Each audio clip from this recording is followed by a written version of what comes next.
Basta tandaan nyo mga brother ha, iwasan nating mag-discriminate ng bootleg at authentic figure na toys. Iwasan natin yon kasi nagkakaroon lang ng toxicity doon sa mismong toy scene na minamahal natin mga brother. So iwas lang.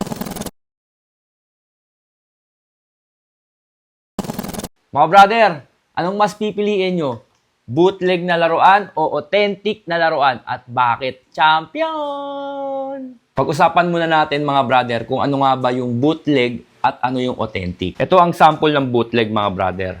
Ang bootleg na laruan o mas tinatawag nila minsan na KO or knockoff or high quality KO or counterfeit. Usually, ito yung mga laruan na fake. Ibig sabihin, hindi siya license or walang permiso na pinroduce tong laruan na to doon sa mismong maker or doon sa manufacturer. Simple, ibig sabihin lang, ito ay replica toys ng mga branded at original na figure. Ibig sabihin, ito ay pinaggayahan. Alamin naman natin kung ano yung authentic, di ba? Napakasimple lang mga brother. Parang ano lang siya, kabaliktaran ng bootleg. Ito ay produced or binibenta ng mismong manufacturer or mismong creator ng laruan.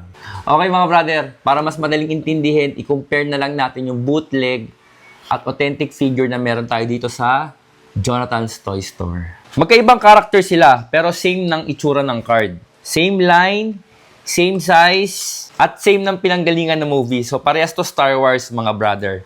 Ito ay 3.75 Star Wars figure. Uunahin muna natin yung bootleg. Tingnan nyo maigi, mga brother. Ito ang bootleg na 3.75 figure ng Star Wars. Una, makikita nyo, sa kulay pa lang, medyo malayo na doon sa original. Kasi yung original, mas light. Okay, mas light siya. Tapos yung fake or yung bootleg ay mas dark. Okay, yung lalo na yung picture dito, yung photo sa tabi ng figure. Pangalawa, makikita mo rito na meron siyang serial number doon sa taas. Okay? Yung bootleg, wala. So, malaking pagkakaiba na agad yon mga brother. Tingnan nyo yung itsura naman. Siyempre, obvious naman, di ba? Obvious na obvious yung itsura. Nakalagay dito is Luke Skywalker, di ba? So, okay, sige. Si Luke Skywalker yung photo dito. Pero yung mismong figure, bakit parang kamukha ni Obi-Wan Kenobi na hindi ko lang, parang naka-bonnet tapos dilat na dilat yung mata. Di ba? Pero sa original, sa authentic na figure, makikita nyo, nakalagay dyan, kompletong-kompleto, si Han Solo, na naka-Hoth gear, di ba? Tapos merong konting description ng accessories niya. At syempre, kailangan kung ano yung photo na nakalagay dito, dapat yun din yung figure. So, tama naman, si Han Solo siya, di ba? So, obvious na obvious, mga brother. Sa likod, check natin yung likod. Ito ang likod ng authentic figure. At ito ang likod ng bootleg figure na meron tayo dito. 'Di ba? Napakalayo, merong brand dito na Kenner, may mga photo ng ibang figure na kasama at may description ng mismong figure na nandoon sa harapan. At ito naman, obvious na obvious, walang kahit na anong nakalagay, 'di ba? Wala na kahit na ano. Ba't meron kang ganyan? Bakit meron kang bootleg figure na tinatago? Ito mga brother ay kasama sa lote ng laruan na dumating galing Japan. Kinip ko siya kasi para sa akin, this is one of a kind. Mahilig mag-collect si Panga or mag-keep si Panga ng mga laruan na one of a kind na regardless kung bootleg or authentic. Katulad yan, ang funny kasi niya, so nakakatawa siya. Si Ben Kenobi nasa loob, tapos ang hawak stick na kulay itim, hindi naman lightsaber.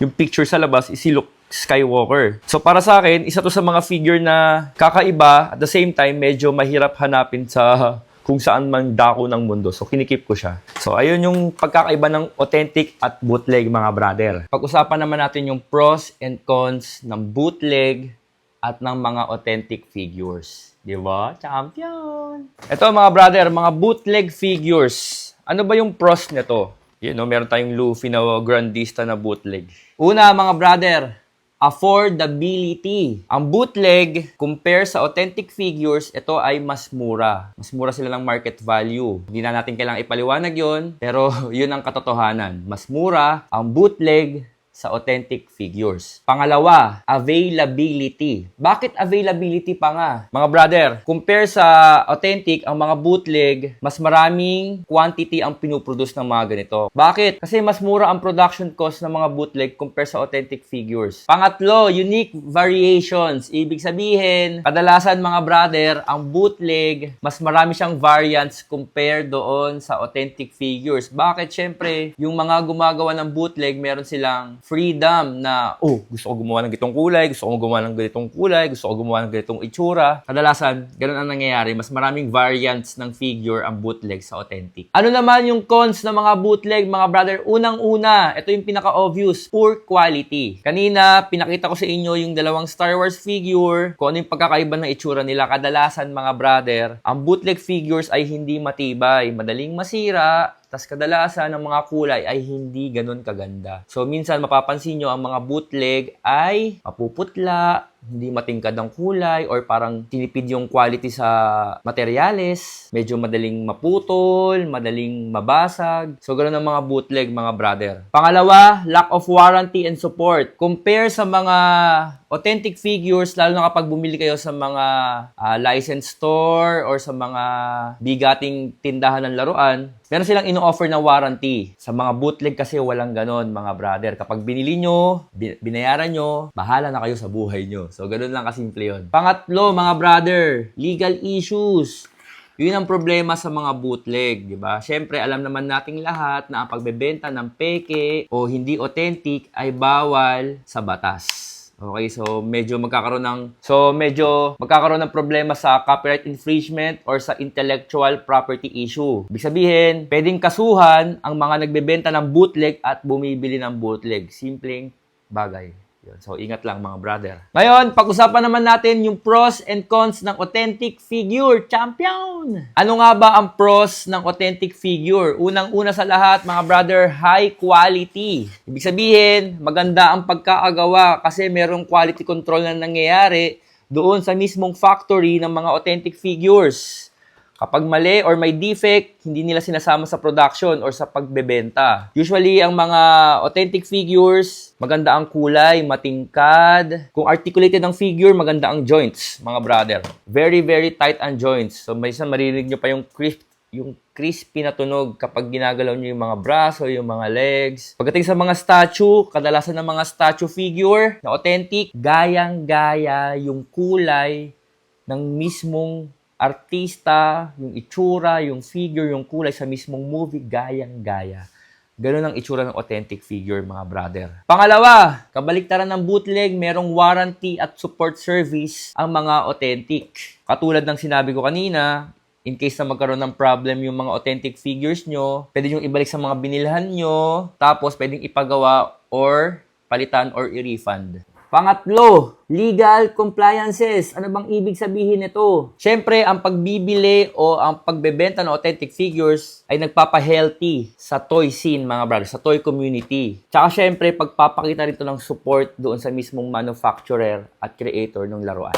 Ano naman ang mga cons ng authentic figure? Una, mga brother, mas mahal ang authentic figure compare sa bootleg. Wala nang mahabang explanation. Most of the time, actually siguro para sa akin 99% kung i-compare nyo yung dalawa, mas mahal ang authentic figure sa bootleg. Simple. Pangalawa, limited availability. Lalo na sa mga rare figure, sa mga limited edition, sa mga exclusive figure ng authentic, limited lang. Anong ibig sabihin nun pa nga? Simple, mas mahirap hanapin ang authentic figure sa bootleg, mga brother. Tandaan nyo yan. Kasi syempre, kadalasan ng mga authentic figure, lalo na kapag sobrang ganda, hindi na umiikot sa market dahil kino-collect na ng mga collector or ng mga hardcore collector. Ba't mas mahirap hanapin? Diba? Ba't mas mahirap hanapin ng authentic figures, mga brother?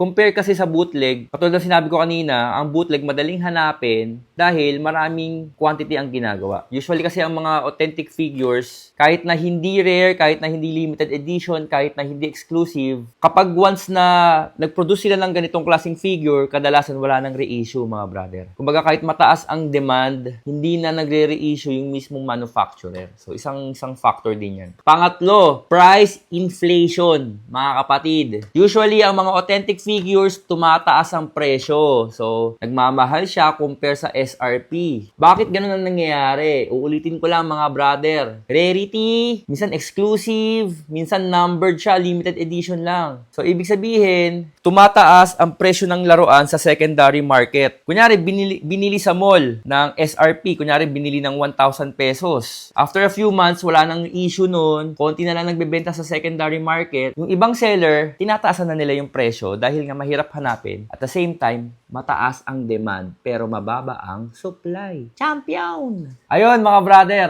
sana nakatulong yung video na to sa kung anong klaseng figure ang i-collect nyo. Kung authentic ba, katulad nito, or bootleg ba. Basta tandaan nyo mga brother iwasan nating mag-discriminate ng bootleg at authentic figure na toys. Iwasan natin yon kasi nagkakaroon lang ng toxicity doon sa mismong toy scene na minamahal natin mga brother. So iwas lang. Basta tandaan nyo, authentic man o bootleg, same lang ang binibigay na saya sa atin ng mga laruan. At least nababawasan yung stress natin, sumasaya tayo. Kadalasan nakakalimutan natin yung problema na meron tayo dahil meron tayong laruan na katulad nito na tinititigan natin, nilalaro natin o binubuo natin. Okay, kapag meron kayong katanungan, i-comment nyo lang sa baba ng video. Please, spread love. Mahal na mahal ko kayo. Champion!